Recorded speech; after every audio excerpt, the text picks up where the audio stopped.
Hello students, welcome to Meta online classes. पिछली class में ना हमने mRNA जो है प्रोकैरियोटिक जो mRNA है उससे रिलेटेड थिंग्स को देखा था। ठीक है, उसके जैसे RBS को देख लिया था हमने कि RBS क्या होता है।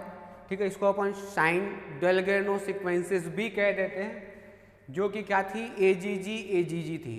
ठीक है, इसको अपन डिटेक्ट कैसे कर रहे थे, जो राइबोसोम है उसके ऊपर जो सीक्वेंस पाई जा रही थी CCU उसके बेसिस पर अपन इसको डिटेक्ट कर रहे थे। उसके बाद हमने देखा था कि ये कहाँ पर पाई जाती है, तो 3 to 9 बेस पेयर अपस्ट्रीम पाई जाती है स्टार्ट कोडोन से, और इनके अंदर जो है ये पॉलीसिस्ट्रोनिक mRNA होते हैं। जो प्रोकैरियोटिक mRNA होते हैं वो कैसे होते हैं, पॉलीसिस्ट्रोनिक mRNA। तो आगे जब चलते हैं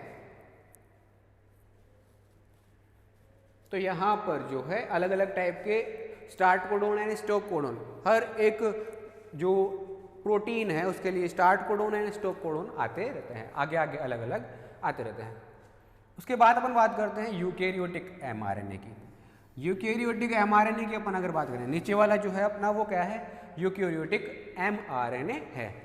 ठीक है, यूकैरियोटिक mRNA की अपन अगर बात करें ना, तो इसके अंदर जो है जो डिटेक्शन का काम है, राइबोसोम किसको डिटेक्ट करके यहाँ पर अटैच होगा। सबसे पहली बात तो यही होगी कि राइबोसोम किसको देखेगा कि यहाँ पर आके अटैच हो जाए। तो पहला तो यहाँ पर होता है 5 प्राइम कैपिंग। जो 5 प्राइम कैप जो ऐड की जाती है, जो 7 methyl guanosine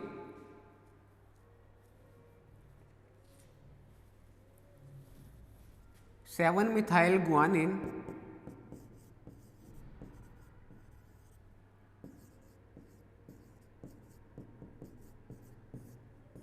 seven methyl guanine जो है ये यहाँ पर 5 प्राइम एंड पर ऐड किया जाता है। इसकी जो एडिशन है वो एडिशन किया जाता है 5 प्राइम अनयूजुअल लिंकेज के द्वारा। ये वाला जो एडिशन होता है जिसके अंदर हम 7 मिथाइल गुआनिन को ऐड करवा रहे हैं, इसके 5 प्राइम एंड पर ये एडिशन होता है 5 प्राइम अनयूजुअल लिंकेज के थ्रू।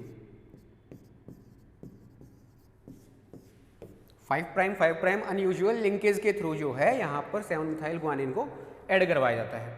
इसको डिटेक्ट करके जो है राइबोसोम यहाँ पर बाइंड होता है। ठीक है, यहाँ पर बाइंड होने के बाद जैसे हम अगर इसको देखना चाहें तो ये अपना 5 प्राइम कैप वाला रीजन है, 5 प्राइम कैप वाला रीजन। इसके बाद ये इतना लंबा न्यूक्लियोटाइड सीक्वेंस जो यहाँ पर पाई जा रही है, इसके बाद में यहाँ पर AUG पाया जाता है। AUG जिसको अपन क्या बोलते हैं, स्टार्ट कोडोन। ये स्टार्ट कोडोन इतना दूर बाद में पाया जाता है, इतने न्यूक्लियोटाइड के बाद में पाया जा रहा है। तो ये वाला जो है यहाँ पर ना तो ये कोई प्रोटीन को एनकोड करता है, यहाँ पे कोई भी अमाइनो एसिड ये ऐड नहीं कर रहा होता है, बल्कि ऐसे ही राइबोसोम यहाँ पर अटैच होकर के चल रहा होता है साइड में, इधर की साइड। ठीक है, जब AUG आएगा उसके बाद ये प्रोटीन या अमाइनो एसिड को ऐड करना स्टार्ट करेगा, प्रोटीन का फॉर्मेशन स्टार्ट करेगा। तो इस टाइम ड्यूरेशन में जब ये कोई भी प्रोटीन ऐड नहीं कर रहा है और इसके ऊपर ट्रैवल कर रहा होता है, इस वाले प्रोसेस को बोलते हैं स्कैनिंग। सबसे पहले तो क्या हुआ, राइबोसोम आके 5 प्राइम कैप पर ऐड हुआ, उसके बाद ये स्कैनिंग करता है। स्कैनिंग करने के बाद जब इसको AUG मिलता है, जैसे ही इसको AUG मिलता है यहीं पर ये क्या कर देता है, स्टार्ट कर देता है, क्योंकि अब क्या आ गया, स्टार्ट कोडोन आ गया, जिससे इसको सिग्नल मिल गया कि अब यहाँ पर हमें क्या करना है, स्टार्ट करना है। ठीक है, उसके बाद जो है यूकैरियोटिक mRNA जो है उसके अंदर यहाँ पर 2 अलग फीचर्स और पाए जाते हैं।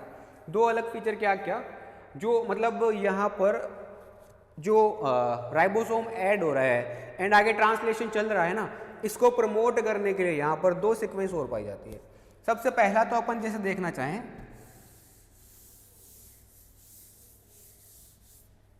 सबसे पहला तो जैसे अपन देखना चाहें तो यहाँ पर एक सीक्वेंस पाई जाती है 5 प्राइम, ये जो AUG है ना इसके जस्ट थोड़ा सा आगे की तरफ, AUG से जस्ट थोड़ा आगे की तरफ 3 न्यूक्लियोटाइड अपस्ट्रीम वो जो सीक्वेंस है वो स्टार्ट होती है, जिसको अपन बोलते हैं कोजाक सीक्वेंस।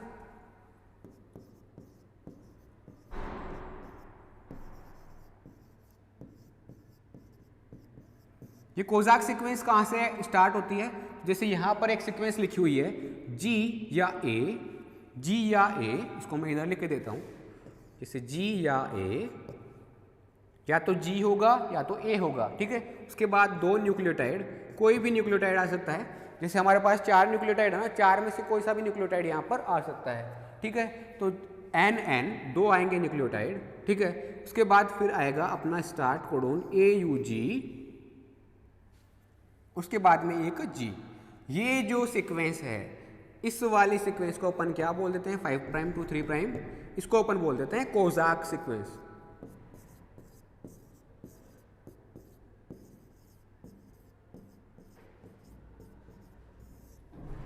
इस वाली सीक्वेंस को अपन क्या बोल देते हैं? Kojak sequence. ये जो कोजाक सीक्वेंस है,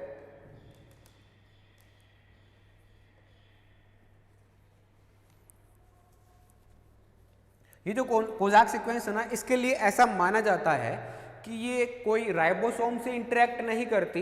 राइबोसोम से इंटरेक्ट करने की बजाय ये किसके साथ इंटरेक्ट करती है? ये इनिशिएटर टीआरएनए के साथ इंटरेक्ट करती है। इनिशिएटर टीआरएनए के साथ में ये इंटरेक्ट करती है। इनिशिएटर टीआरएनए के साथ इंटरेक्ट करके ये पता लगा रही होती है किसका? AUG का, ताकि ये क्या करा सके? ट्रांसलेशन का इनिशिएशन करवा सके, ट्रांसलेशन का इनिशिएशन ये करवा सके, ठीक है। तो ये हो गया एक इनिशिएशन फैक्टर। इसके अलावा और क्या पाया जाता है? तो यहाँ पर एक और चीज़ देखने को मिल रही है। स्टॉप कोडॉन के जस्ट आफ्टर, इसके जस्ट बाद में यहाँ पर पाई जा रही है poly A tail, adenine adenine adenine adenine adenine. यहाँ पर एडेनिन ही एडेनिन ऐड करवाए हुए हैं। इस वाली सीक्वेंस को अपन क्या बोल देते हैं? पोली A tell, poli A tell. ये पोली ए टेल जो है, इसके लिए भी ऐसा माना जाता है कि जो है ये एनहांस करती है, enhances level of translation, level of translation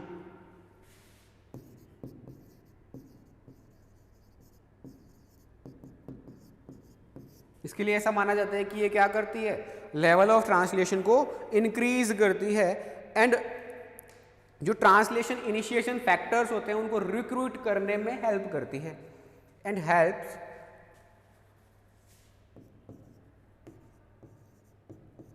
in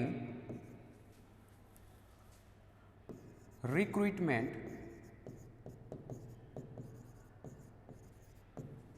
of translation initiation factors.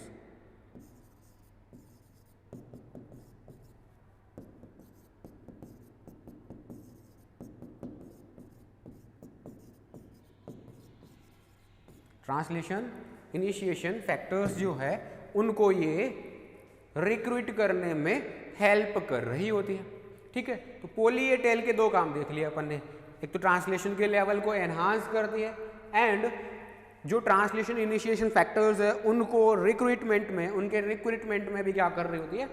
Help कर रही होती है।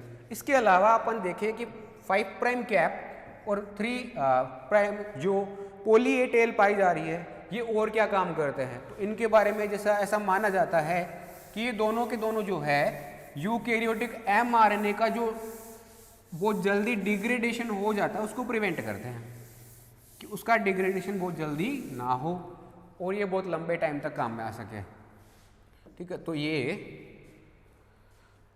कि जो 5 प्राइम एंड 3 प्राइम मॉडिफिकेशंस है, both 5 prime and 3 prime modifications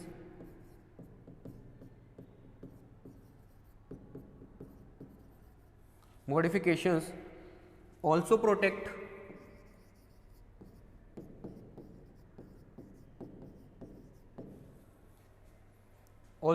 eukaryotic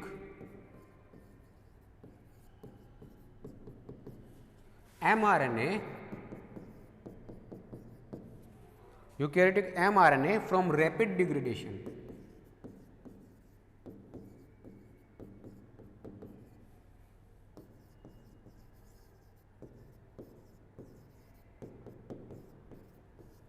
जो यूकैरियोटिक mRNA है इसको क्या करेगा, रैपिड डिग्रेडेशन से बचाएगा।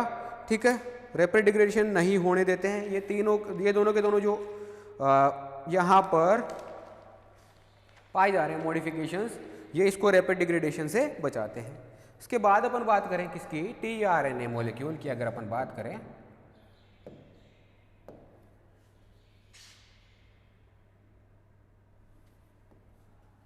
टीआरएनए मॉलिक्यूल की अगर अपन बात करें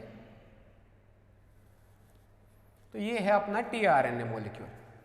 अगर इसकी स्ट्रक्चर को हम देखते हैं, इसकी स्ट्रक्चर में देखना क्या क्या दिखाई दे रहा है। जैसे इसकी स्ट्रक्चर को अगर हम देखें ना, तो स्ट्रक्चर में देखो क्या क्या दिखाई दे रहा है। ये है एक, ये वाली जो आर्म है, इस आर्म को अपन बोलते हैं एक्सेप्टर आर्म, क्योंकि यहाँ पर जो भी अमाइनो एसिड हम ऐड करवाने वाले हैं एमआरएनए को रीड करवाने के बाद, तो वो अमाइनो एसिड यहाँ पर ये जो सीक्वेंस दिख रही है CCA, इसके ऊपर आके ऐड होता है। अमाइनो एसिड कहाँ पर आके ऐड होगा, ये CCA सीक्वेंस जो है एक्सेप्टर आर्म की, इसके साथ में आके ऐड होता है। ठीक है, ये तो हो गई अपनी एक्सेप्टर आर्म। इसके अलावा यहाँ पर जो है 4 लूप्स और देखने को मिल रहे हैं। 4 लूप्स को अपन बात करें, सबसे पहला लूप है डी लूप, दूसरा है साइयू लूप, तीसरा है अपना वेरिएबल लूप, और सबसे लास्ट में है एंटीकोडॉन लूप। जो टीआरएनए का वो वाला मॉलिक्यूल जो जा करके एमआरएनए के कोडोन के साथ इंटरेक्ट करता है एंड डिसाइड करता है कि कौन सा वाला अमाइनो एसिड यहाँ पर ऐड होगा, वो होता है अपना एंटीकोडॉन लूप। ठीक है, इस वाले मॉडल को जो यहाँ पर ये वाली स्ट्रक्चर हमारे सामने दिखा रहा है, इस स्ट्रक्चर को अपन बोलते हैं क्लोवरलीफ मॉडल, क्लोवरलीफ मॉडल बोलते हैं इसको। ठीक है, ये 2D स्ट्रक्चर को रिप्रेजेंट करता है, सेकेंडरी स्ट्रक्चर या 2D स्ट्रक्चर को रिप्रेजेंट करता है। ये वाली जो स्ट्रक्चर है इसकी, ये कैसी स्ट्रक्चर है, 2D स्ट्रक्चर। अगर अपन इसकी टर्सरी स्ट्रक्चर की बात करें ना, तो टर्सरी स्ट्रक्चर जो है ये ऐसी कुछ पाई जाती है। अगर इस टर्सरी स्ट्रक्चर को अपन देखना चाहें,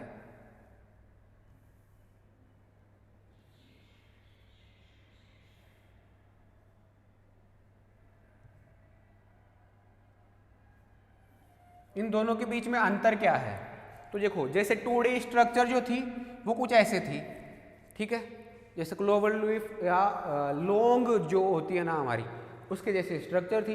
अब जब इसको 3D में कन्वर्ट होता है तो इसकी जो आर्म है ये कुछ इधर लिपटना स्टार्ट कर देती है, जिसके कारण इसकी स्ट्रक्चर एल की शेप की हो जाती है। 3D स्ट्रक्चर में जैसे ही इसको चेंज करते हैं कि कैसा हो जाती है, या तो बन रही थी लॉन्ग के जैसे स्ट्रक्चर या बन जाती है एल के जैसे स्ट्रक्चर। एल के जैसे स्ट्रक्चर जिसके अंदर यहाँ पे ये अपनी एक्सेप्टर आर्म है,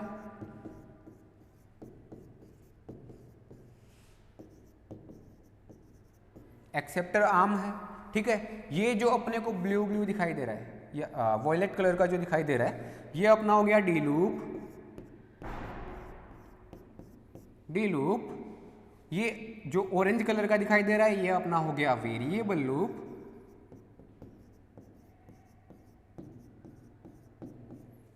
लूप। ये जो येलो कलर का दिखाई दे रहा है, ये हो गया अपना साइयू लूप। और सबसे लास्ट में ये जो अपने ब्लू कलर का दिखाई दे रहा है, ये हो गया अपना एंटीकोडॉन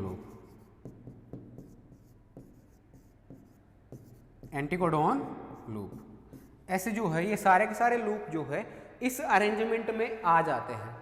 ठीक है, इस अरेंजमेंट में आने का कारण क्या है, इस अरेंजमेंट में आने का कारण ये है क्योंकि इसको फंक्शनल अगर बनना है ना, तो फंक्शनल बनने के लिए इसको 2D से 3D में कन्वर्ट होना पड़ेगा, और 3D में कन्वर्ट हो करके ये ज़्यादा स्टेबल कंडीशन में आ रहा होता है, मतलब अमाइनो एसिड को बाइंड होने के लिए एंड और सारे जो लूप्स हैं उनका इंटरफियरेंस हटाने के लिए सीधे जो एंटीकोडॉन लूप है उसको कोडोन के साथ इंटरेक्ट करवाने के लिए ये वाली स्ट्रक्चर बहुत ज़्यादा ज़रूरी होती है। जब ये वाली स्ट्रक्चर फॉर्म हो जाती है तो यहाँ पर जो है ये पूरा का पूरा हेल्प कर रहा होता है किसमें, अमाइनो एसिड को ले जा करके ऐड करवाने में एक पॉलीपेप्टाइड की सिंथेसिस के टाइम पर। जब हम आगे चलेंगे तो ये देखो इसकी जो स्ट्रक्चर है वो कुछ ऐसे से दिखाई देती है।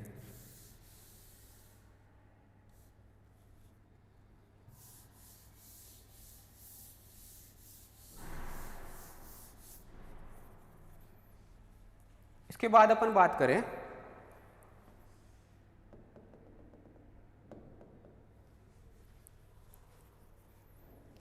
बात करें कि टीआरएनए में ऐसी कौन सी जो स्ट्रक्चर है वो डिफाइन करती है कि कौन सा वाला अमाइनो एसिड आकर के यहाँ पर ऐड होने वाला है और कौन सा वाला अमाइनो एसिड यहाँ पर ऐड नहीं होगा, ये डिसाइड कौन करता है। इसकी अपन अगर बात करें ना तो यहाँ पर दो चीज़ें हैं। दो चीज़ें क्या क्या, एक तो टीआरएनए खुद और दूसरा यहाँ पर एक एंजाइम पाया जाता है जिसका नाम है अमीनो एसाइल टीआरएनए सिंथेटेज।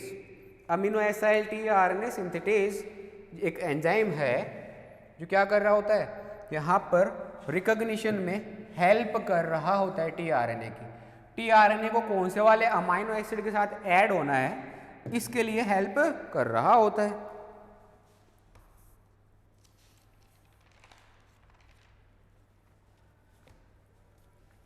जैसे अपन बात करें किसकी, ये जो अपना अमीनो एसाइल टीआरएनए सिंथेटेज है इसकी अपन अगर बात करें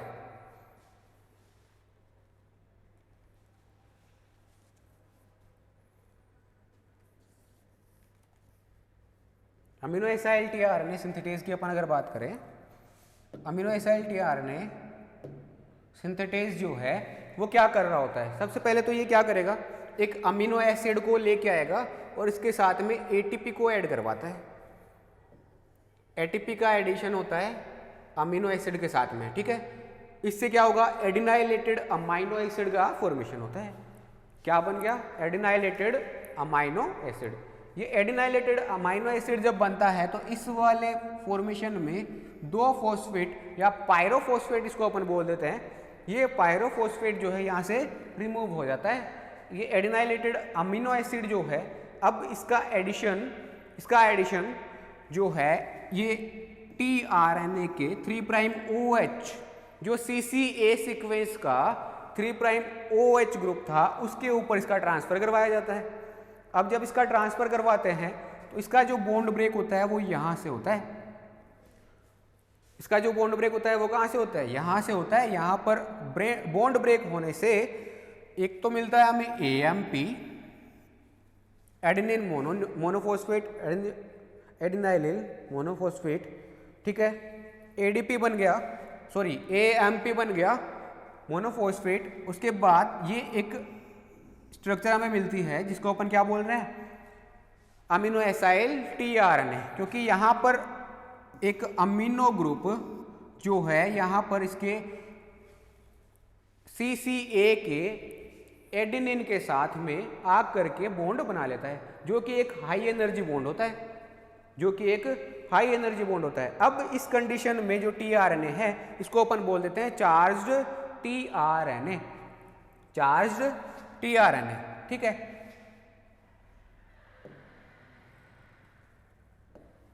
तो ये वाला काम करवाने के लिए ना जो अमीनो एसाइल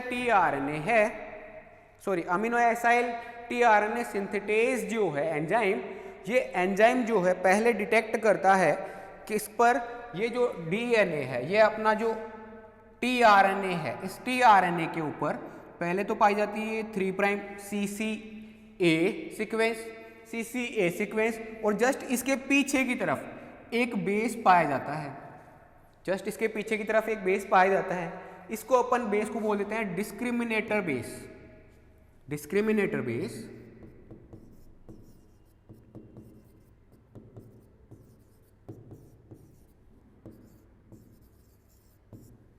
ये डिस्क्रिमिनेटर बेस जो है इसको स्टडी करके, इस डिस्क्रिमिनेटर बेस को स्टडी करके जो है यहाँ पर अमीनो एसाइल टीआरएनए कोई भी अमीनो एसिड को ऐड करवाता है, ठीक है। तो ये वाली तो बात हो गई किसकी, अमीनो एसाइल टीआरएनए की, कि अमीनो एसाइल टीआरएनए कैसे डिटेक्ट करता है कि यहाँ पर कौन सा वाला अमीनो एसिड आकर ऐड होना है। इसके लिए यहाँ पर डिस्क्रिमिनेटर बेस पाया जाता है। इसके अलावा यहाँ पर टीआरएनए खुद भी क्या कर रहा होता है, डिफरेंट बेसिस के हिसाब से जो एंटीकोडन लूप में उसके अंदर बेसिस पाए जाते हैं उसके हिसाब से, उनकी बेस पेयरिंग के हिसाब से जो है यहाँ पर अमीनो एसिड के डिटेक्शन में हेल्प कर रहा होता है। बट कभी कभी ना सेरिन, जैसे सेरिन एक अमाइनो एसिड है, उसका अगर हम सिंथेसिस करने जाएं, उसको अगर अपन ऐड करवाने जाएं, तो उसके लिए ना यहाँ पर 2 सेरिन के लिए स्पेसिफिक कोडोन कितने होते हैं? 6 कोडोन्स होते हैं, जिनमें से अपन अगर बात करें एक की, जैसे सेरिन के लिए अपन बात करें तो ये देखो यहाँ पर एक सीक्वेंस पाई जा रही है 5 प्राइम AGC 3 प्राइम, और एक पाई जा रही है UCA। AGC भी सेरिन के लिए होता है एंड UCA भी सेरिन के लिए होता है।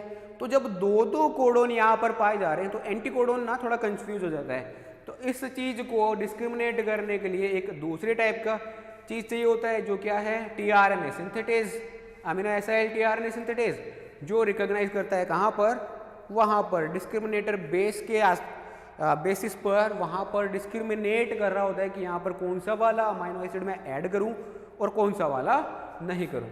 ठीक है, तो ये हो गया। इसके अलावा अभी तक अपन बात कर रहे हैं CCA सीक्वेंस की और इन सारी चीज़ों की। अब हम बात करें ये CCA सीक्वेंस जो है ये ऐड कैसे हुई? CCA सीक्वेंस यहाँ पर ऐड कैसे हुई tRNA के ऊपर? क्योंकि ये जो है ये वाली एक कंजर्व सीक्वेंस होती है जो कि हर एक tRNA के अंदर पाई जाती है। CCA सीक्वेंस की अपन अगर बात करें,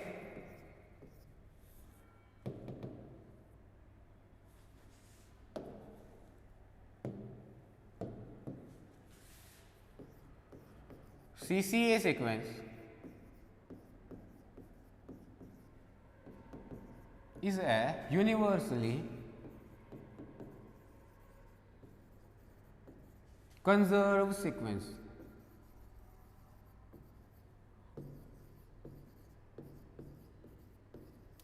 यूनिवर्सली कंजर्व सीक्वेंस, ये CCA जो है ये एक यूनिवर्सली कंजर्व सीक्वेंस होती है, जो कि मतलब कहीं पर भी चल जाओ, किसी भी ऑर्गेनिज्म की बात कर लो, हर एक ऑर्गेनिज्म में अगर tRNA पाया जा रहा है ना, तो tRNA के ऊपर CCA सीक्वेंस जरूर पाई जाएगी। ठीक है, तो ये कैसे हो सकता है? जैसे हमने इतनी सारी बात करी, DNA के म्यूटेशंस की बात करी कि DNA में ना हर एक जीन के अंदर म्यूटेशन पाया जाता है, कभी ना कभी तो होना ही है, कभी कोई ना कोई जो है म्यूटेशन वहाँ पर मिल ही जाता है देखने को। तो यहाँ पर ऐसा क्या पाया जा रहा है कि ये जो सीक्वेंस है ये कंजर्व है एकदम, ये कभी चेंज ही नहीं हो रही है। ऑर्गेनिज्म वेरी हो रहा है तो भी ये चेंज नहीं हो रही है।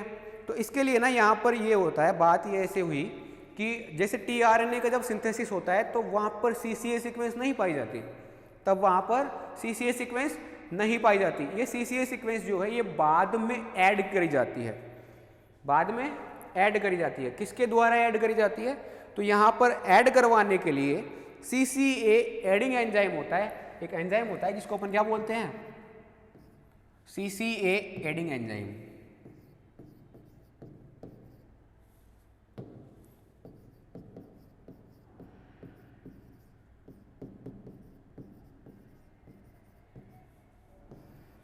ये जो CCA एडिंग एंजाइम है ये एक RNA पॉलीमरेज है, एक टाइप का क्या है? RNA polymerase is a type of RNA polymerase, type of RNA polymerase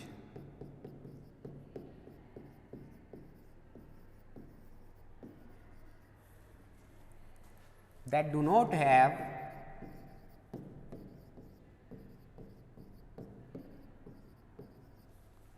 any RNA sequences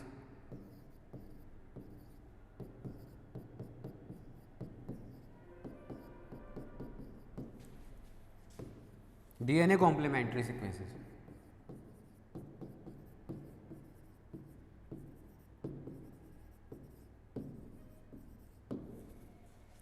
एक टाइप का ये क्या होता है? RNA पॉलीमरेज होता है जिसके पास में कोई भी टेम्पलेट की तरह काम करने के लिए कुछ भी नहीं होता। मतलब इसके पास में ना तो कोई RNA कॉम्प्लीमेंट्री सीक्वेंस है और ना ही कोई DNA कॉम्प्लीमेंट्री सीक्वेंस है। तो फिर ये सिंथेसाइज कैसे करता है? ये CCA को ऐड कैसे करता है? CCA को ऐड करने के लिए इसके पास में ना एक मैकेनिज्म है। क्या मैकेनिज्म? कि इसकी जो स्पेसिफिसिटी है, इसकी जो मतलब बाइंडिंग एफिनिटी है, वो C एंड A के लिए ज़्यादा होती है, G एंड जो U है UGT इन सब के लिए बाइंडिंग एफिनिटी नहीं शो करता ये। फिर किसके लिए करता है? ओनली C एंड A के लिए बाइंडिंग एफिनिटी शो करता है। ठीक है, तो this CCA adding enzyme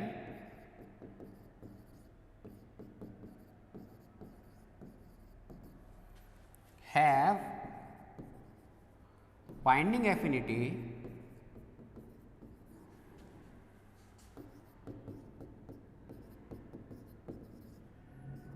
for binding affinity for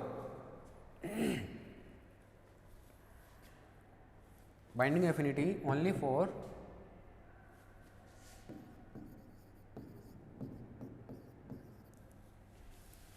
C and A nucleotide,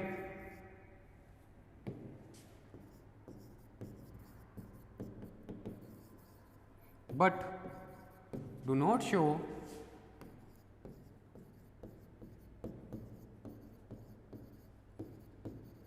the binding affinity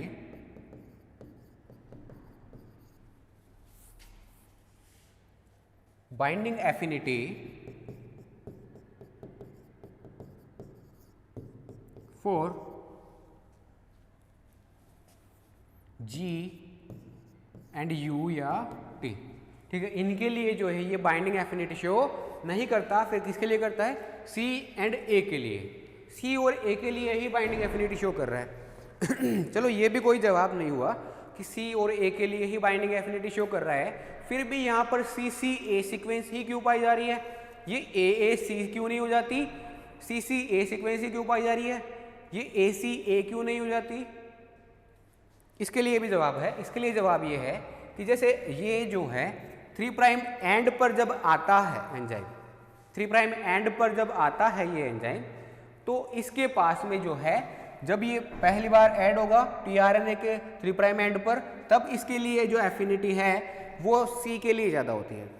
तब इसकी एफिनिटी C के लिए ज़्यादा होती है। तो ये C को ही बंधता है, अपने साथ बांधता है और किसी को नहीं बांधता। C को बांध लेता है और फिर उसको ऐड करता जाता है। C को ऐड करवा दिया, फिर आगे चलेगा, फिर C को ऐड करवाएगा, बट इस टाइम तक इसकी एफिनिटी C के लिए बहुत कम हो जाती है, क्योंकि इसको C को ना ये 2 बार ऐड करवा चुका।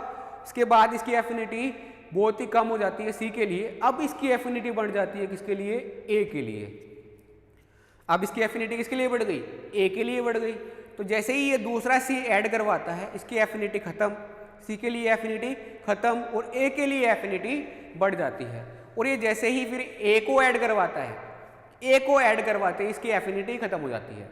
अब ये किसी से बाइंड नहीं होना चाहता, अब ये जाना चाहता है साइड में। तो यहाँ पर जैसे ही ये A को ऐड करवाता है और यहाँ पे ऐड करवाते ही ये यहाँ से निकल लेता है। ठीक है, तो ये CCA एडिंग एंजाइम जो है पहले एफिनिटी रखेगा C के लिए, C को ऐड करवाया, दूसरा C ऐड करवाया, दूसरा C ऐड करवाते ही इसकी एफिनिटी बढ़ जाती है A के लिए, A को ऐड करवाते ही इसकी एफिनिटी खत्म हो जाती है। यहाँ पे बाइंडिंग एफिनिटी खत्म हो जाती है, तो ये यहाँ से रिमूव कर दिया जाता है। तो ऐसे ना यहाँ पर ओनली CCA ही ऐड करवाया जाता है, बाकी कुछ भी ऐड नहीं करवाया जाता। ठीक है, तो ये हो गया ये जवाब कि यहाँ पे CCA ही क्यों पाया जा रहा है, बाकी और सीक्वेंस यहाँ पर क्यों नहीं पाई जा रही।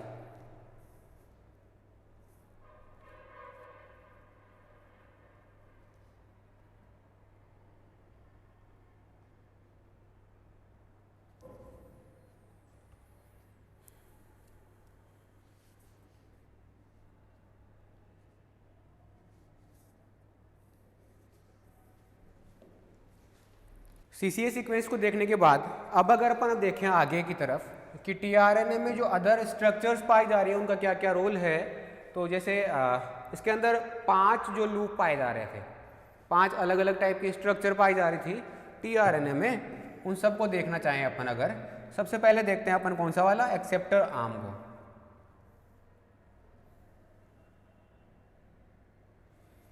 एक्सेप्टर आर्म को जैसा कि नाम दिया गया है एक्सेप्टर आर्म, तो ये एक्सेप्ट करने वाली आर्म होती है। इस एक्सेप्टर आर्म पर जो है टीआरएनए मॉलिक्यूल में टीआरएनए मॉलिक्यूल में एक्सेप्टर आर्म पर 5 to 3 डायरेक्शन में क्या पाई जाती है, CCA सीक्वेंसेस पाई जाती है। और इन CCA सीक्वेंस के ऊपर जो है यहाँ पर अमाइनो एसिड आकर के ऐड होता है, अमाइनो एसिड आकर के ऐड होता है। जैसा इसका नाम है वैसा इसका काम है, एक्सेप्टर आर्म। ठीक है, उसके बाद अपन बात करें ये साई यू लूप की, तो ये जो है ये अनयूजुअल बेसिस के प्रेजेंस के कारण इसको नाम दिया गया है साई यू लूप। इसके अंदर क्या पाए जाते हैं, अनयूजुअल बेसिस पाए जाते हैं, अनयूजुअल बेसिस पाए जाएंगे जो कि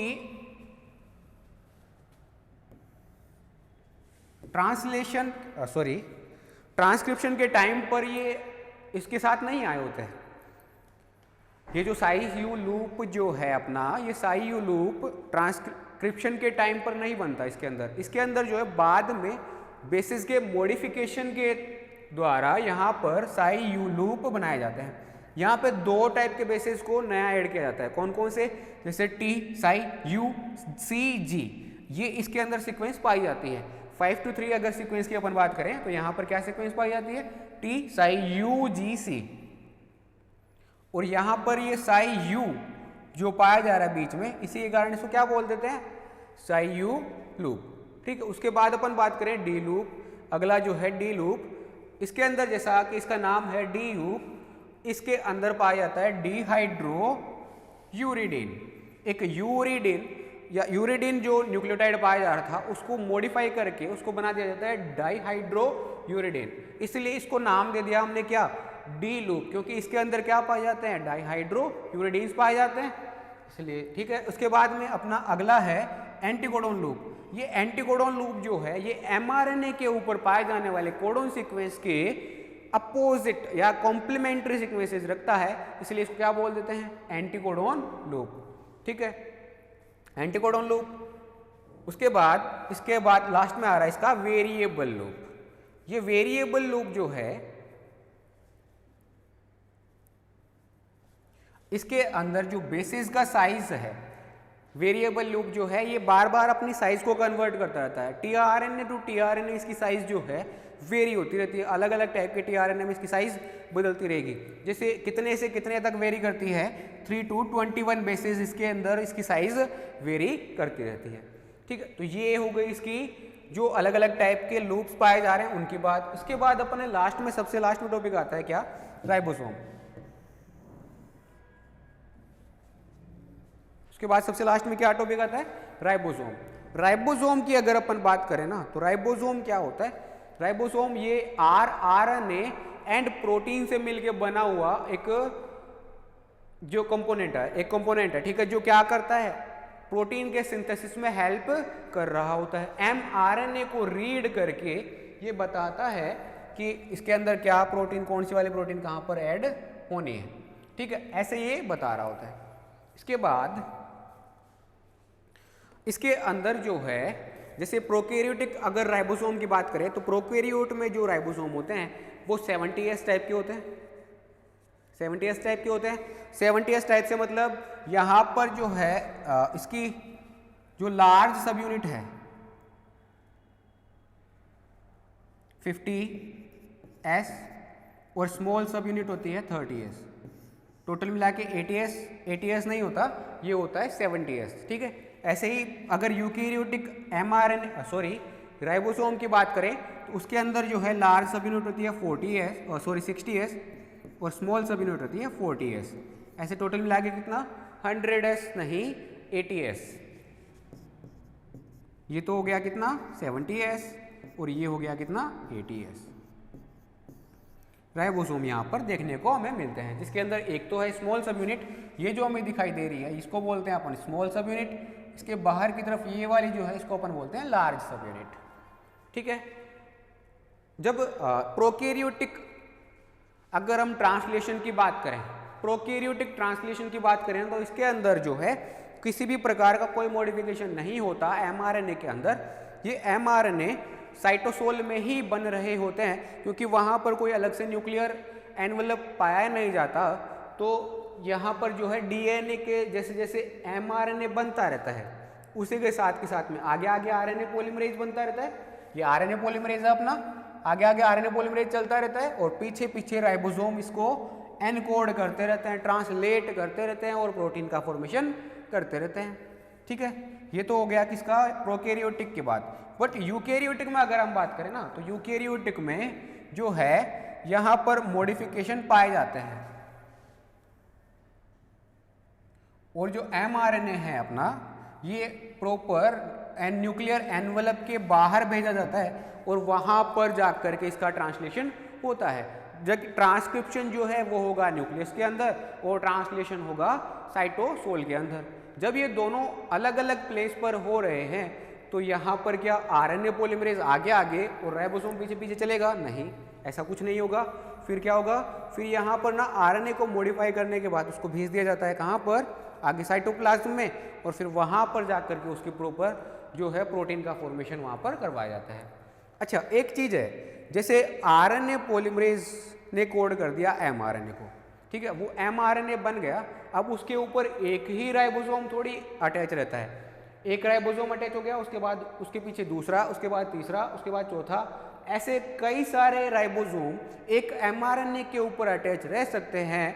जब ये वाली कंडीशन होती है जिसके अंदर कई सारे राइबोसोम एक एमआरएनए पर अटैच है, और जब आगे वाले को देखते हैं 3 प्राइम एंड वाले को, तो 3 प्राइम एंड वाला जो एमआरएनए है, सॉरी राइबोसोम है, उस राइबोसोम की अपन अगर बात करें तो इसकी प्रोटीन होगी सबसे लंबी, 3 प्राइम एंड वाला राइबोसोम सबसे लंबी प्रोटीन रखेगा एंड 5 प्राइम एंड वाला सबसे छोटी प्रोटीन रखेगा।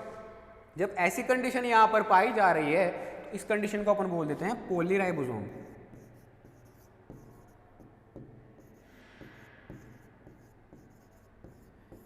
एक ही एमआरएनए के ऊपर कई सारे राइबोसोम मिल करके प्रोटीन का फॉर्मेशन कर रहे होते हैं, इस कंडीशन को अपन क्या बोल देते हैं, पॉलीराइबोसोम। ठीक है, इस पॉलीराइबोसोम के बाद अपन बात करें तो राइबोसोम के अंदर 3 साइट पाई जाती है, 3 साइट जो कि टीआरएनए और प्रोटीन के सिंथेसिस के लिए बहुत बहुत इंपॉर्टेंट रोल प्ले करती है। अब ये 3 साइट के आज अपन नाम ही देखेंगे, बाकी का जो है इनका काम क्या है और इनिशिएशन ऑफ टी जो ट्रांसलेशन है वो कैसे हो रहा है, उसके बाद इलोंगेशन ट्रांसलेशन का, वो सारी चीज़ें अपन देखेंगे अगली क्लास के अंदर। आज अपन देख लेते हैं कि इसके अंदर कौन कौन सी साइट पाई जाती है। सबसे पहली है ए, दूसरी है पी और सबसे लास्ट में है ई। ई का मतलब एग्जिट साइट, पी का मतलब पॉलीमराइजेशन साइट, और सबसे पहली साइट कौन सी है, ए, जहाँ पर आ करके रिकॉग्नाइज किया जाता है किसको, कि यहाँ पर कौन सा वाला टीआरएनए आके ऐड होना है, वो टीआरएनए यहाँ पर आता है, पॉलीमराइज साइट पर आके ऐड होता है। यहाँ पर ये जो है अमाइनो एसिड ट्रांसफर किया जाता है पॉलीपेप्टाइड चेन के ऊपर और उसके बाद में उसको एग्जिट करवा दिया जाता है एग्जिट चैनल से। ठीक है, तो ये जो है यहाँ पर एमआरएनए, राइबोसोम और डिफरेंट जो स्ट्रक्चर्स थी उनको अपन ने देख लिया। तो आज के लिए हम इतना ही देखते हैं, बाकी का जो है वो अपन देखेंगे अगली क्लास के अंदर। Thank you so much. पिछली क्लास में ट्रांसलेशन से रिलेटेड चीज़ें पढ़ रहे थे। ये पढ़ रहे थे कि ट्रांसलेशनल जो मशीनरी होती है उसके अंदर किस किस चीज़ की आवश्यकता होती है, जिसमें से हमने देखा था एमआरएनए, ठीक है, टीआरएनए हमने देख लिया था। उसके बाद अपन राइबोसोम भी देख चुके थे कि राइबोसोम जो है उसके अंदर 3 साइट्स होती है, A, P and E. A, P and E ये साइट्स होती है। ठीक है, ए, पी और ई जो है वो तो मतलब जैसे जो टीआरएनए होता है उसके लिए अलग अलग साइट्स होती है। टीआरएनए पहले आके बाइंड होता है ए साइट से, जैसे उसका रिकॉग्निशन होता है वहाँ पर ए साइट पर, उसके बाद वो आगे ट्रांसफ़र कर दिया जाता है पॉलीमरेज साइट पे। उसके बाद जैसे उसको एग्जिट करवाना होता है तो वो जाता है फिर ई साइट पे। ठीक है, ई साइट पर ट्रांसफ़र होने के बाद उसको क्या कर दिया जाता है, एग्जिट चैनल से उसको बाहर निकाल दिया जाता है। ठीक है, तो ऐसे ना ये टीआरएनए, एमआरएनए, राइबोसोम ये सारे मिलकर के काम कर रहे होते हैं। अब अपन जो है प्रॉपर ट्रांसलेशन इनिशिएशन की बात कर लेते हैं, इनिशिएशन ऑफ ट्रांसलेशन। ठीक है, इनिशिएशन ऑफ ट्रांसलेशन की जब हम शुरुआत करते हैं तो सबसे पहला जो है किसके अंदर करेंगे हम शुरुआत, तो प्रोकैरियोट्स में स्टार्ट करेंगे। प्रोकैरियोट्स में स्टार्ट करने से पहले अपन बात कर लेते हैं इसके अंदर ना इनिशिएशन में 3 इवेंट्स मेन अकर होते हैं। जैसे इनिशिएशन की प्रोसेस चालू होती है ट्रांसलेशन की, तो इसके अंदर 3 मेन जो अपने इवेंट्स हैं वो अकर होते हैं। 3 इवेंट्स क्या क्या, 3 मेन इवेंट्स ऑफ ट्रांसलेशन। अपन अगर बात करें 3 मेन इवेंट्स ऑफ ट्रांसलेशन की,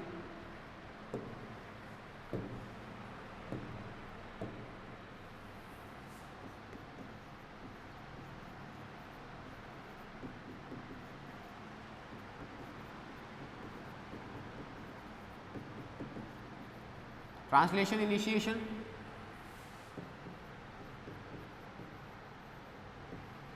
there are three main events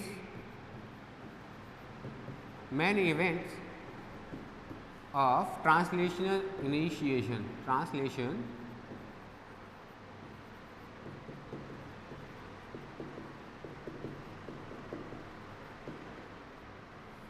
initiation, ठीक है। इनिशिएशन ट्रांसलेशन का जब हम इनिशिएशन करवाते हैं, इनिशिएशन में वहाँ पर 3 मेन जो इवेंट्स हैं वो वहाँ पर अकर होते हैं।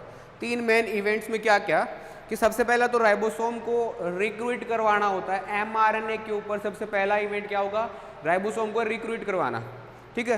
तो ribosome must be recruited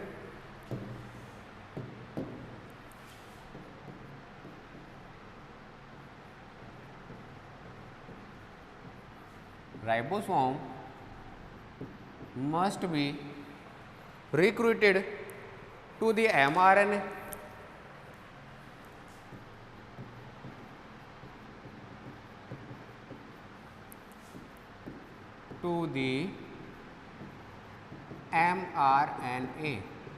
mRNA के ऊपर जो राइबोसोम है उसको रिक्रूट करवाना, ठीक है। उसके बाद second, A charged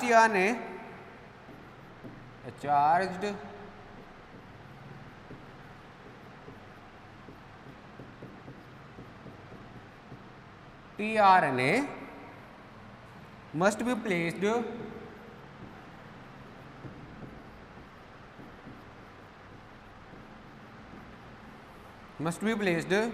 into the P site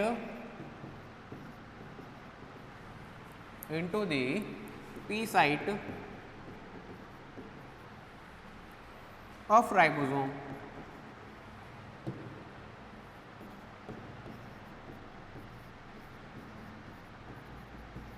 जो राइबोसोम की पी साइट है उसके अंदर जो टीआरएनए है उसको प्लेस करवाना। पहला तो क्या किया हमने, राइबोसोम को रिक्रूट करवाना, एमआरएनए के ऊपर रिक्रूट करवाएंगे। दूसरा हम क्या करेंगे, टीआरएनए को पी साइट के ऊपर प्लेस करवाएंगे, ठीक है। तीसरा, ribosome must be precisely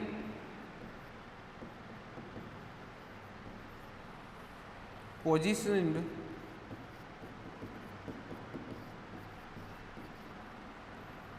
over the start site, over the start codon.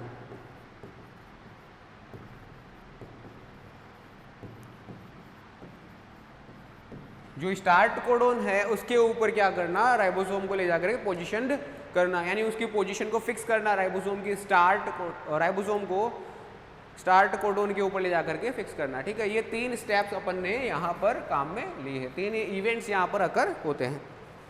जैसे ही इनिशिएशन की अपन बात करते हैं, इनिशिएशन के बाद में अपन, ये तो हो गए मेन 3 इवेंट्स जो कि यूकैरियोट्स में भी पाए जाएंगे और प्रोकैरियोट्स में भी पाए जाएंगे। दोनों के अंदर ये तीनों इवेंट्स यहाँ पर अकर होने वाले हैं। अब इसमें से अपन एक एक को देखना चाहें, जैसे कि अपन पहले एक की बात करें, कौन सा, prokaryotic translational initiation, initiation of translation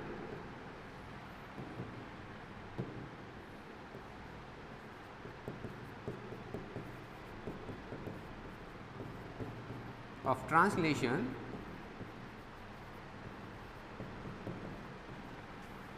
in prokaryotes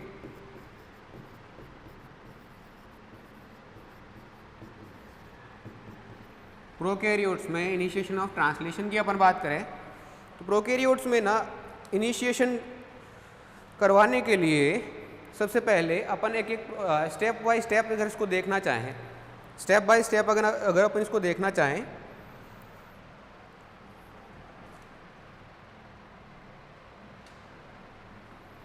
तो पहला अपन ने क्या देखा था कि जैसे सबसे पहले तो क्या हुआ था, सबसे पहले हुआ था एमआरएनए के ऊपर जो 16S जो आरआरएनए है जो अपना स्मॉल सब यूनिट राइबोसोम की है उससे जो है आरबीएस आकर के बाइंड होता है। आरबीएस राइबोसोम बाइंडिंग साइट जो है उसके ऊपर जाकर के कौन बाइंड होगा, राइबोसोम की स्मॉल सब यूनिट यानी 16S का आरआरएनए, ठीक है, वो जा करके वहाँ पर बाइंड होता है। प्रोकैरियोट्स में इसके लिए बाइंडिंग साइट क्या होती है, साइन डेल्गर्नो सीक्वेंसेस होती है। साइन डेल्गर्नो सीक्वेंसेस जो है वो AGG सीक्वेंस कुछ थी, ठीक है। तो ये AGG पर जा करके जैसे ही जो स्मॉल सब यूनिट है वो जा करके बाइंड होगी, उसके बाद में वहाँ पर tRNA जो है स्टार्ट कोडोन वाला वो आकर के बाइंड होता है, ठीक है। tRNA जो अमाइनो एसिड को पकड़ के लेके आता है, ठीक है। उसके लिए यहाँ पर प्रॉपर रिएक्शन चल रही थी जो कि अपन ने पिछली क्लास में देखी थी, जिसके अंदर क्या बन रहा था, अमीनो एसाइल tRNA बन रहा था। उस अमीनो एसाइल tRNA को यहाँ पे पकड़ के लाया जा रहा था और यहाँ पर ला करके उसको पी साइट के ऊपर ऐड करवाया जाता है। पी साइट के ऊपर जैसे उसको ऐड करवाते हैं, उसके बाद वो जो है अपना अमाइनो एसिड जो है उसको ट्रांसफ़र करवा देता है, ठीक है, पी साइट के ऊपर ही। और पी साइट के ऊपर ट्रांसफ़र करवाने के बाद उस tRNA को जो है शिफ्ट कर दिया जाता है ई साइट की तरफ, और ई साइट पर ले जा करके उसको बाहर की तरफ छोड़ दिया जाता है ताकि वो वापस से जाके चार्ज होके आ सके, ठीक है। तो ये वाला काम चल रहा होता है। बट इसके लिए ना कुछ इनिशिएशन फैक्टर्स आते हैं, कुछ इनिशिएशन फैक्टर्स आते हैं और कुछ जो अलग अलग मैकेनिज्म यहाँ पर चल रही होती है उन सब की अपन यहाँ पे बात करना चाहेंगे। जैसे अपन बात करें कि जो पहला कोडोन जो है यहाँ पर AUG एंड GUG, अगर हम प्रोकैरियोट्स की बात कर रहे हैं तो प्रोकैरियोट्स में जो स्टार्ट कोडोन होता है, स्टार्ट कोडोन,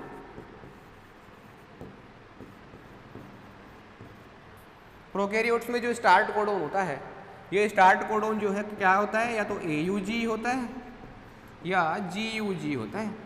अगर हम नॉर्मल बात करें ना तो नॉर्मली AUG है वो तो कोड करता है मिथ्योनिन को, बट ये जो है यहाँ पर अपना ये करता है वैलिन को,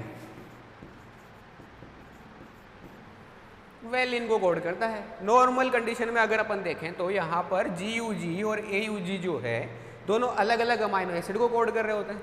बट जैसे ही प्रोकैरियोटिक स्टार्ट कोडोन की बात करते हैं, स्टार्ट कोडोन में जैसे आएंगे ना ये दोनों, तो इन दोनों में ना तो ये ना ये, यहाँ पर क्या होगा, N4-मिल मिथ्योनिन, N4-मिल मिथ्योनिन जो है यहाँ पर ऐड करवाया जाएगा। N4-मिल मिथ्योनिन जो है यहाँ पर अमाइनो एसिड की फॉर्म में ऐड करवाया जाता है, ठीक है। दोनों यहाँ पर चाहे AUG मिल जाए चाहे GUG मिल जाए, दोनों में से कोई भी आएगा तो यहाँ पर N4-मिल मिथ्योनिन को ही ऐड करवाया जाएगा, ना कि मिथ्योनिन और ना कि वैलिन को। इसके लिए यहाँ पर एक एंजाइम काम में आ रहा होता है, एक एंजाइम काम में आ रहा होता है। वो एंजाइम क्या है, यहाँ पर ये जो 4-मिल ग्रुप को यहाँ पर मिथ्योनिन के ऊपर ट्रांसफ़र करवा रहा है, इसको अपन बोलते हैं MIT।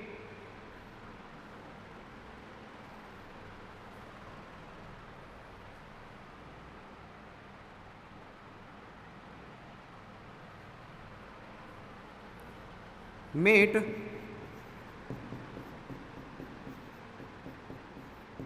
tRNA ट्रांसफॉर्मेलाइज।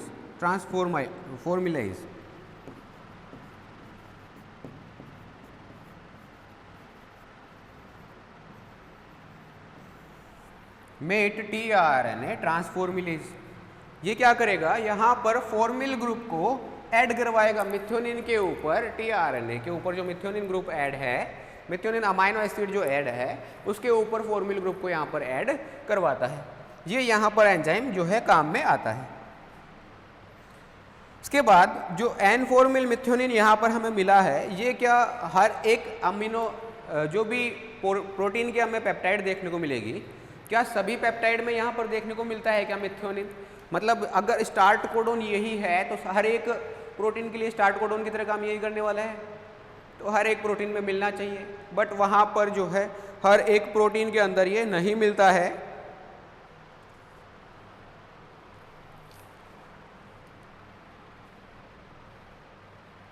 हर एक प्रोटीन के अंदर ये नहीं मिलता है, बट इसकी जगह पे क्या मिलता है, कोई ना कोई नया अमाइनो एसिड वहाँ पर देखने को मिलता है। क्यों मिलता है?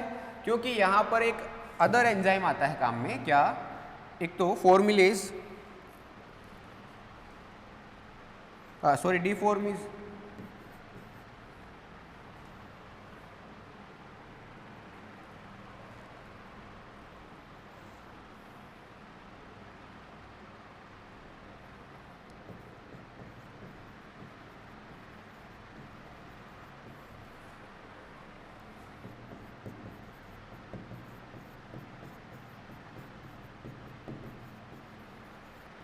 ये दो एंजाइम यहाँ पर काम में आते हैं। दो एंजाइम क्या क्या करेंगे, एक तो है डिफॉर्मिलेज। डिफॉर्मिलेज क्या करता है, जो एन फॉर्मिल मिथ्योनिन है ना, ये जो फॉर्मिल ग्रुप जुड़ा हुआ है एन टर्मिनस पे, इस फॉर्मिल ग्रुप को डिफॉर्मिलेज हटा देता है, रिमूव करवा देता है। क्या करेगा, रिमूव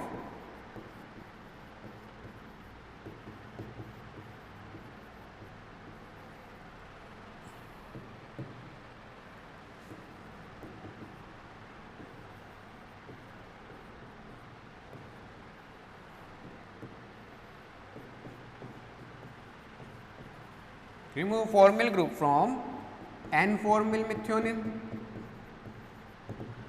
ठीक है। और ये जो अमीनोपेप्टिडेज है, नाम ही क्या है, अमीनोपेप्टिडेज, यानी वो वाला पेप्टिडेज जो अमीनो टर्मिनस जो है पेप्टाइड का या प्रोटीन का जो अमीनो टर्मिनल है, एन टर्मिनल जो है, उस एन टर्मिनल से अमाइनो एसिड्स को काटता है। ये क्या करेगा, ये मिथ्योनिन को, methionine and 1 or 2 more amino acids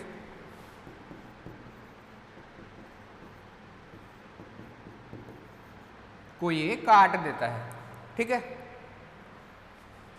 ये क्या करेगा, रिमूव करेगा,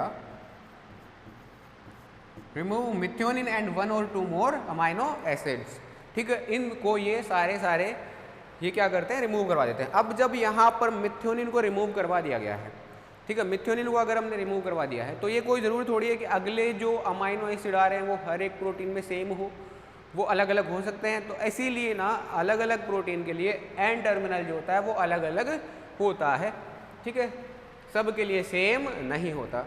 ये तो हो गई अपनी यहाँ पर इनकी बात। इसके अलावा अपन बात करें, यहाँ पर जो प्रोकैरियोटिक ट्रांसलेशन इनिशिएशन है, इसमें 3 फैक्टर्स काम में आ रहे होते हैं।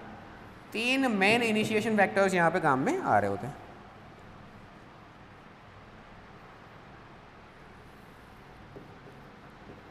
Three initiation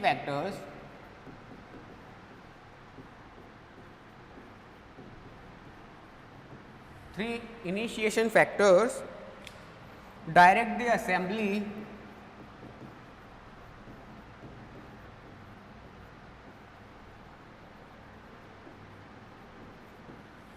the assembly of an initiation complex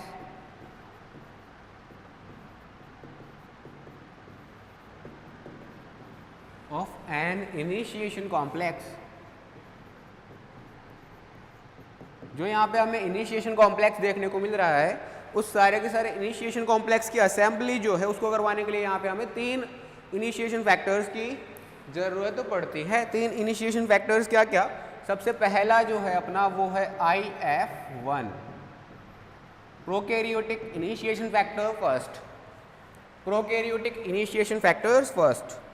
ये इनिशिएशन फैक्टर जो है ये क्या करता है, prevent tRNA binding,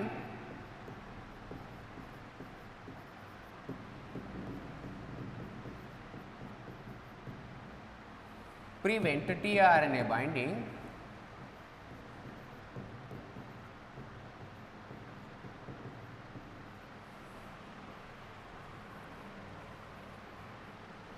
to the portion of the small subunit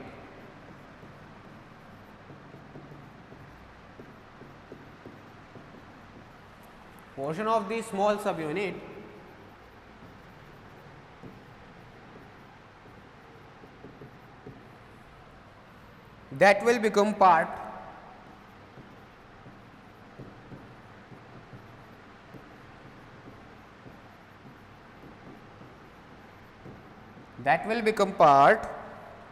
of the A site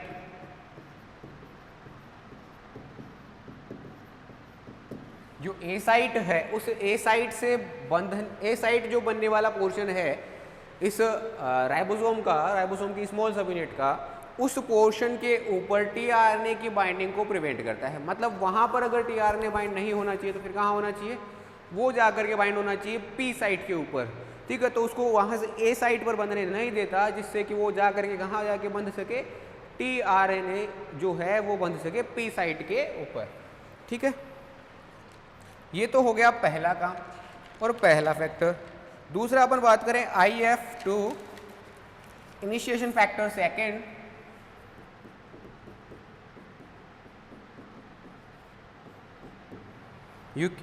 prokaryotic initiation factor second, it is a GTPase। ये क्या होता है? एक GTPase होता है। GTPase जो होता है उसका काम क्या है? GTP को GDP में कन्वर्ट करवाना, एक फॉस्फेट को रिमूव करवाना GTP के ऊपर से। तो GTPase है दैट इंटरैक्ट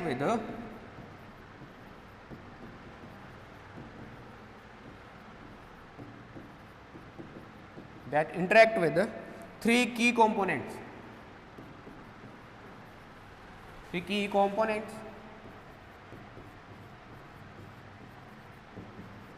तीन जो की कंपोनेंट्स है अपने पास, उनसे ये जाके बाइंड होता है। अब वो तीन कंपोनेंट्स कौन कौन से हैं? फर्स्ट जो है स्मॉल सब यूनिट ऑफ राइबोसोम, स्मॉल सब यूनिट ऑफ राइबोसोम,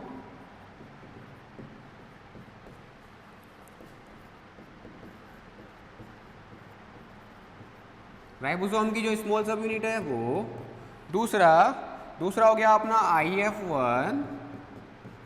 IF1 से भी ये बाइंड होता है।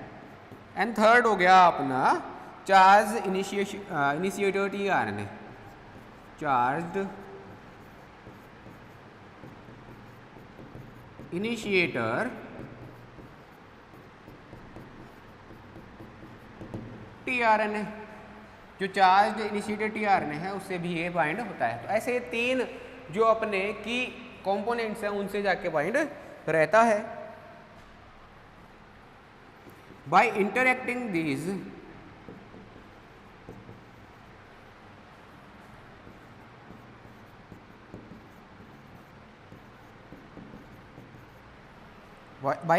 with these components,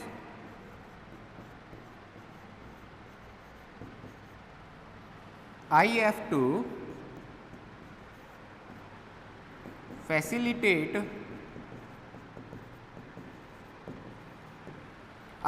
facilitates the association of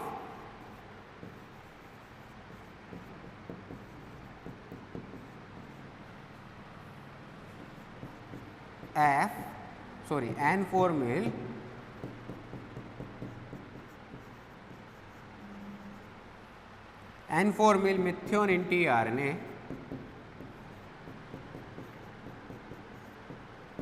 इसके साथ जो एसोसिएशन है उसको ये क्या करेगा? प्रमोट करेगा विद द स्मॉल सब यूनिट।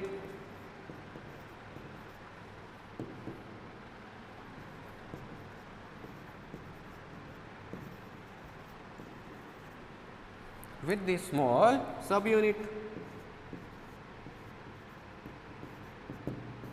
की स्मॉल सब यूनिट के साथ जो राइबोसोम की जो स्मॉल सब यूनिट है उसके ऊपर N4-mil methionine tRNA की बाइंडिंग को ये क्या करता है? प्रमोट करता है। एंड थर्ड हो गया अपना जो थर्ड क्या है अपना? थर्ड हो गया अपना IF3। ये IF3 क्या करता है? ये बाइंडिंग को रोकता है, स्मॉल सब यूनिट को ब्लॉक करता है और रीएसोसिएशन को ब्लॉक करता है। जो लार्ज सब यूनिट और स्मॉल सब यूनिट है ये दोनों क्या करती है? आपस में एसोसिएशन की प्रॉपर्टी रखती है, तो इनको एसोसिएट होने से रोकता है और लार्ज सब यूनिट को स्मॉल सब यूनिट से अलग करता है। Separate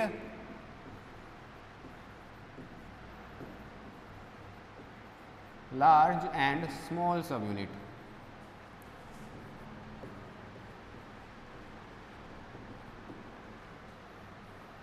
and block the reassociation of small and large subunit.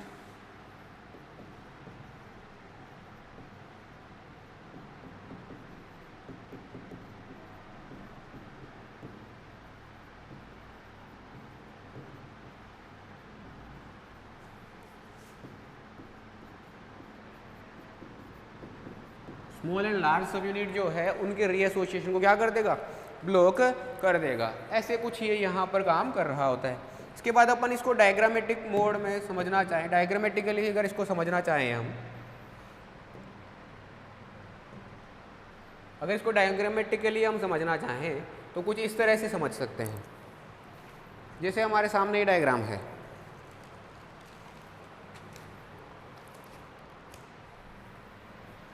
Translation के इनिशिएशन मूवमेंट जो है यहाँ पर चल रहे हैं। देखो इसके अंदर क्या चल रहा है, सबसे पहले अपन अगर देखना चाहें तो ये लार्ज सब यूनिट है, स्मॉल सब यूनिट है। ये यहाँ पर अपना tRNA और यहाँ पर ये अपना mRNA, ठीक है। इसके पास में जो है AUG के लिए यहाँ पर कॉम्प्लीमेंट्री सीक्वेंस यहाँ पर इसके पास पाई जा रही है एंटीकोडॉन के पास में, ठीक है। यहाँ पे जब ये स्मॉल सब यूनिट लार्ज सब यूनिट के साथ में मिल नहीं पाती, अभी थोड़ी देर पहले क्या होता है, यहाँ पर जो है स्मॉल सब यूनिट पहले अरेंज होती है, इसके ऊपर mRNA आके बाइंड होता है और mRNA के साथ में यहाँ पर कौन आके बाइंड हो गया, tRNA। उसके बाद जब यहाँ पर N-फॉर्मिल मेथियोनिन ऐड हो जाता है, उसके बाद यहाँ पर आकर के कौन बाइंड होती है, लार्ज सब यूनिट। पहले यहाँ पर लार्ज सब यूनिट आके बाइंड नहीं होती है, पहले यहाँ पे कौन आके बाइंड होती है, स्मॉल सब यूनिट आके बाइंड होती है। इसके बाद अपन बात करें पूरा प्रॉपर वे में समझने की, पूरा प्रॉपर वे में समझने के लिए यहाँ पर हम स्टार्ट करते हैं। जैसे देखो सबसे पहले क्या था, सबसे पहले यहाँ पर देखो जैसे 50S और 30S प्रोकैरियोटिक जो अपना राइबोसोम है उसके अंदर दो सब यूनिट पाई जा रही है, एक लार्ज सब यूनिट, एक स्मॉल सब यूनिट, ठीक है। ये 30S और ये 50S दोनों पाई जा रही है। अब ये दोनों जब डिसोशिएट होती है तो डिसोशिएट होते ही जो स्मॉल सब यूनिट है उसके ऊपर आके बाइंड कौन हो जाता है, IF3। ये IF3 जब बाइंड हो जाता है तो ये लार्ज सब यूनिट अब इससे वापस बाइंड नहीं हो पाती, इसका रीएसोसिएशन नहीं हो पाता। अभी ये ध्यान देने वाली बात है कि IF3 है ना, ये बाइंड कहाँ होता है, तो ये जो एग्जिट चैनल वाली जो साइट है, ई साइड जो है स्मॉल सब यूनिट की, उसके ऊपर आके बाइंड होता है, इसके ऊपर आके बाइंड हो गया। इसके बाद जो है यहाँ पर तीन चीज़ें आती है, क्या क्या, एक तो IF2 plus GTP, IF2 plus GTP, IF2 GTP के साथ जुड़ के आएगा। दूसरा IF1 जो है वो जाके बाइंड होता है ए सब यूनिट, ए साइड से, जो स्मॉल राइबोसोमल सब यूनिट है उसकी ए साइट के ऊपर आके बाइंड हो जाता है, कौन, यहाँ पर IF1, ठीक है। और ये यहाँ पर आकर के जो tRNA मॉलिक्यूल आने वाला है उसकी आगे बाइंडिंग को रोकता है, प्रिवेंट कर देता है। और ई सब यूनिट के ऊपर पहले से ही कौन बैठा हुआ है, IF3, ठीक है। अब इसके बाद यहाँ पर IF2 GTP के साथ में आता है और यहाँ आ करके और जो tRNA आने वाला है उसकी बाइंडिंग को एसोसिएट करवाता है, उसकी बाइंडिंग को ये डायरेक्ट करवाता है कि यहाँ पर तुम्हारी tRNA की बाइंडिंग होने वाली है। जैसे ये यहाँ पर आके ए साइड के ऊपर जो IF1 जुड़ा हुआ था उस IF1 के साथ में आकर जुड़ जाता है, जुड़ गया। ये जुड़ने के बाद यहाँ पर जो tRNA है उसके लिए tRNA की ये देखो इस साइड के लिए यहाँ पर जो है कॉम्प्लीमेंट्री सीक्वेंसेस रखता है, ठीक है। मतलब उसके लिए जो है जैसे लॉक एंड की मॉडल नहीं है वैसे एंजाइमेटिक साइट रखता है यहाँ पर, ठीक है। वो यहाँ पर आकर इंटरेक्ट करता है और इसकी इंटरेक्शन के कारण जो tRNA है वो डायरेक्ट जाके कहाँ बाइंड हो जाता है, P साइट के ऊपर डायरेक्ट जाके बाइंड हो जाता है। P साइट के ऊपर डायरेक्ट बाइंडिंग हो गई। ये एक इकलौता अमाइनो एसिड होता है जो ए साइट पर बाइंड हुए बिना ही डायरेक्ट जाके बाइंड कहाँ होता है, P साइट के ऊपर बाइंड होता है। जो स्टार्ट कोडोन वाला अमाइनो एसिड है मिथियोनिन, N-फॉर्मिल मिथियोनिन, ये अकेला एक अमाइनो एसिड है जो बिना ए साइट पर इंटरेक्शन किए ही जा करके tRNA इसका कहाँ बाइंड होता है, P साइट के ऊपर बाइंड होता है। इसके अलावा जितने भी आगे आएंगे ना वो सब पहले ए साइट पर इंटरेक्शन करते हैं, उसके बाद P साइट के ऊपर ट्रांसफर किए जाते हैं। ये पहला आ जाता है, ठीक है। इसके यहाँ पर एसोसिएशन के कारण यहाँ पर ये एसोसिएशन हो गया। उसके बाद जो है यहाँ पर जो 3 था IF3, इसके लिए एफिनिटी कम हो जाती है। जैसे ही N-फॉर्मिल मिथियोनिन tRNA यहाँ पर आके बाइंड होता है वहाँ पर IF3 के लिए जो है यहाँ पर एफिनिटी कम हो जाएगी। एफिनिटी जैसे ही कम होगी IF3 यहाँ से रिलीज कर दिया जाएगा। IF3 रिलीज होते ही अब ये जो लार्ज सब यूनिट है इसकी बाइंडिंग यहाँ पर एफिनिटी बढ़ जाएगी, मतलब लार्ज सब यूनिट जो है यहाँ पर आके अब बाइंड हो सकती है। तो जैसे ही लार्ज सब यूनिट आके बाइंड होती है तो अब ये दो फैक्टर जो यहाँ पे जुड़े हुए थे IF1 एंड IF2 ये भी यहाँ से रिलीज कर दिए जाते हैं। ये रिलीज हो गए, इसके साथ में GDP और PI भी यहाँ से रिलीज हो गया। ये रिलीज होते ही यहाँ पर एक स्टेबल कॉम्प्लेक्स बन जाता है जिसके अंदर mRNA फिक्स है, ठीक है। mRNA के ऊपर कौन है, स्मॉल सब यूनिट नीचे की तरफ और लार्ज सब यूनिट ऊपर की तरफ जुड़ी हुई है। और जो स्मॉल सब यूनिट है उसके पास में 3 साइट है, कौन कौन सी, A, P, E। अब यहाँ पर जो भी कोई tRNA आएगा पहले वो इंटरेक्ट किसके साथ करेगा, A साइट के पास। A साइट से इंटरेक्ट करने के बाद वो आएगा P साइट के ऊपर। P साइट के ऊपर वो क्या करेगा, अपना जो अमाइनो एसिड है उसको ट्रांसफ़र करवाएगा। अमाइनो एसिड को ट्रांसफ़र करवाने के बाद जो है वो tRNA E साइट से बाहर निकाल दिया जाएगा, ठीक है।